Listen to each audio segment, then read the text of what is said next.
presidente do PL, Valdemar Costa Neto, afirmou que as eleições do ano que vem serão uma guerra, especialmente na disputa pelo Senado. Também disse que aguarda a decisão do governador de São Paulo, Tarcísio de Freitas, sobre qual cargo pretende disputar. Mas ele mencionou, né, Danúbia Braga, que o posicionamento do PL é de que Bolsonaro deve seguir na chapa até o fim. Conta aí, bem-vinda. Isso mesmo, Evandro, boa tarde para você, boa tarde a todos.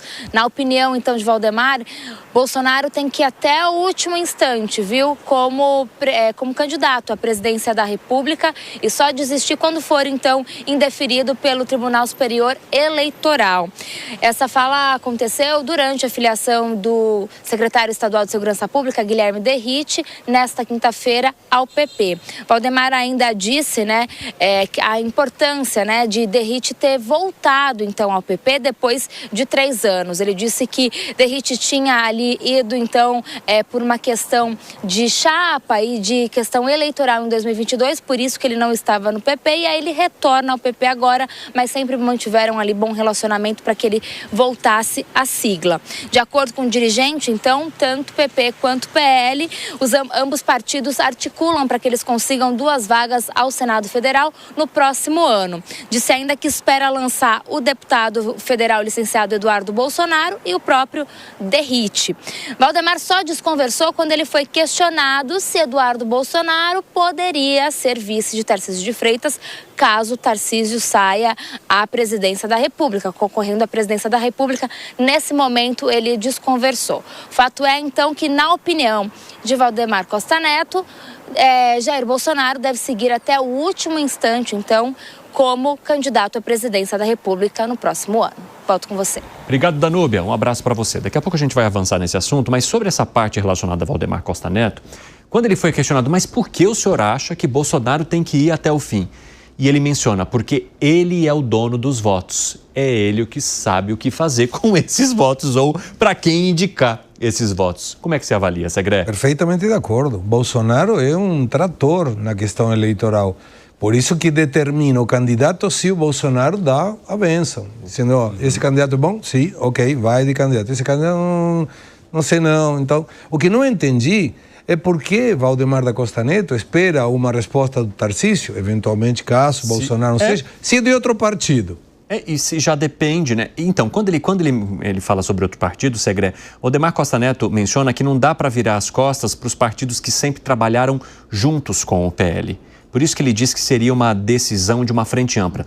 A gente vai falar ainda dessa frente ampla daqui a pouco com o Misael Mainetti. Ele vai se conectar conosco, ele vai trazer esses detalhes. Mas ele diz que esses partidos caminham juntos, então não tem por que você não permitir a transferência, por exemplo, do Guilherme Derrite, da ida do Guilherme Derrite para o PP, que sempre foi um parceiro de primeira hora do PL e também do ex-presidente Jair Bolsonaro, agora no mandato anterior, e também uma construção que leve em conta o forte nome de Tarcísio de Freitas. Sim, mas tem gente que hoje faz parte da aliança, mas está no governo, tem ministérios, é muito confuso isso aí. Sim, é. E não devemos esquecer que quando determinada a chapa presidencial e quem obviamente tem a prioridade é o candidato a presidente, ele que escolhe auxiliares, o diretor da campanha, o estrategista, não é já um partido que pode ser aliado, mas não é do mesmo partido. Em algum momento, devemos lembrar, estava quase fechada. Acho que era em junho do ano passado, que tinha a resposta que o Tarcísio ia migrar para o PL. Acabou fracassando essa ideia. Fracassou, é verdade. Não sabemos por quê, mas acabou fracassando. Então, hoje o Tarcísio é republicanos. Pode ser uma aliança? Pode. Mas a determinação do PL é do PL. Do republicanos não é do PL. Talvez por isso, o Piperno, que ele reforce, é Jair Bolsonaro quem vai decidir. Como é que você avalia? Eu acho que são 2 coisas aí. Primeiro, que realmente ele está esperando essa definição, porque aí precisa ver para quem eles vão abrir vaga para o Senado. Se vai ter um outro candidato ao governador, se esse grupo vai lançar um nome que seja do Republicanos ou do próprio PL, enfim, há uma série de variáveis aí.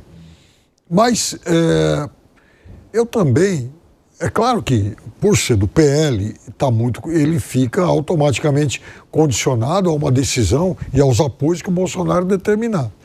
Mas eu me pergunto o seguinte, e o resto da direita brasileira? Vai continuar refém disso?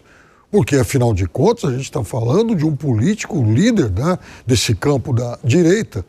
é alguém que está respondendo a uma série de processos e, né, segundo relatos de vários ex-auxiliares, é alguém que, de fato, propôs não respeitar o resultado das urnas, digamos assim, para usar um eufemismo suave. Né?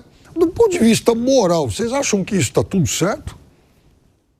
Mas é alguém que tem os votos, queira ou não, mas a população brasileira entende assim hoje, disparado é o candidato mais competitivo para derrotar o Lula.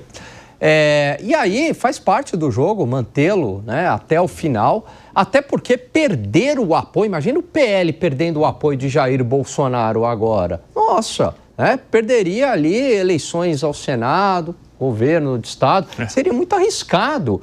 Então, a estratégia do Valdemar Costa Neto é correta. Agora é engraçado, Evandro, a cobrança em cima do Tarcísio, para o Tarcísio se decidir. Só que para o Tarcísio se decidir, ele precisa do aval de quem? Do Jair Bolsonaro. O Tarcísio só será candidato a presidente da República se o Bolsonaro chancelar. Caso contrário, ele sai ao governo do Estado. Fala, Zé. Será uma eleição de disputa forte pelo Congresso Nacional. A ideia é de que quem dominar o Congresso Nacional domina o futuro governo, seja qual for o presidente da República, né? E não vamos, vamos dizer, ser omissos e dizer o seguinte: existem dois grandes líderes populares no Brasil. É Lula e Bolsonaro, né? São os grandes eleitores. Os dois puxam votos, sim. Agora, só que o Bolsonaro tem uma facilidade muito maior em unir, uma facilidade muito grande em definir votos, né? E os que apoiam o ex-presidente Jair Bolsonaro têm muito mais confiança em transferência de votos. Isso é inegável. E eu me lembro que logo depois da eleição dele, numa conversa no Palácio do Planalto, ele me disse claramente que errou ao não fazer um trabalho também para o Congresso Nacional. E lá, né, nessa conversa, ele me disse que tinha certeza que conseguiria 100 deputados na Câmara dos Deputados, se ele tivesse feito as opções certinhas e defendido os deputados nas eleições. É verdade, é verdade. Então, sabedor disso, e agora na segunda eleição com o Bolsonaro, essa agora, né, desses deputados que estão aí, ele viu a força que foi. O PL fez 92 deputados, não foi à toa, foi a força do ex-presidente Jair Bolsonaro. E agora a expectativa é de repetir isso na Câmara, mas a mira principal é no Senado. E a estratégia foi a seguinte: montar um sistema de um senador por estado. Perfeitamente possível. Eu vi vários cálculos e tal que mostram que ele tem 22% dos votos. Isso é suficiente para eleger um senador. E em alguns estados, 2 senadores. Então o cálculo é de esse grupo chegar a 40 senadores. São 81 senadores, é uma estrutura muito forte. E aí veio uma nova ideia de que seria um bolsonarista, são 2 vagas. Um candidato bolsonarista e outro em apoio, né? Então, essa é a ideia que está em vigor no PL. Um bolsonarista e outro de direita, com apoio do ex-presidente Jair Bolsonaro, e não apresentar 2 bolsonaristas num estado, por exemplo. Isso facilitaria, aumentaria o número de senadores de oposição, mas não necessariamente ligados diretamente ao grupo do ex-presidente Jair Bolsonaro, mas com o apoio dele. E essa é a realidade. Só que é o seguinte, esse aviso antecipado, essa estratégia clara, fez com que o outro lado, ou seja, o PT, descobrisse que é verdade possível que isso seja colocado em prática. E está reagindo. De que forma? Fazendo grupos de apoio, né, contra o grupo do ex-presidente Jair Bolsonaro, né? Então, existe essa articulação, inclusive do PT, de abrir mãos de candidaturas em alguns estados para garantir que não seja eleito um ligado ao ex-presidente Jair Bolsonaro. Qual é a dificuldade disso? É unificar. Não pode lançar 2, 3 candidatos com o mesmo discurso. E aí que mora a dificuldade, é unificar. No PT me dizem, faltou aí esse acerto, combinar com o eleitor. Já está combinado.